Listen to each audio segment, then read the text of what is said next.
Félicitations. Bah ouais, merci. Congratulations chez les Bernard à Rospordin. Jean-Christophe, le papa de Fanche, a voulu partager cette victoire du Tilde avec ceux qui l'ont soutenu dans cette aventure judiciaire contre une circulaire, les défenseurs de la langue bretonne. On ne savait pas trop ce que c'était une circulaire à la base. On a appris quelques termes juridiques depuis. Après le combat de 18 mois, là, ça a quand même été chouette et fort en rencontre et en soutien, donc on retiendra la part belle. Pour rendre son tilde à Fanche, le jugement reprend par exemple l'argumentation historico-linguistique transmise à l'avocat par Bernays Rouz, le président du Conseil culturel de Bretagne.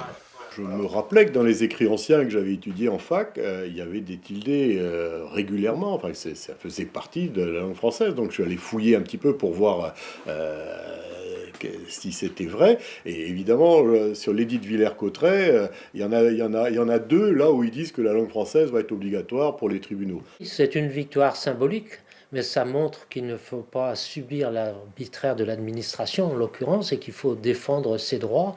Ici, c'est un droit à l'identité personnelle, individuelle, derrière laquelle il y a une culture. Donc, quelque part, c'est aussi la reconnaissance du droit à l'existence d'une culture différente. Et voici Fanche de retour de la crèche, assez indifférent encore à cette petite vague qu'il dessinera bientôt sur son N. Il a été une vedette pendant 1 an et demi.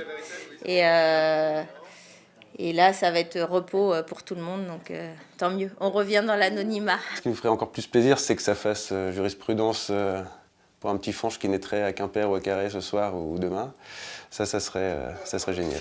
Et dire que depuis 18 mois, ce petit Fanche mettait en péril l'unité de la République.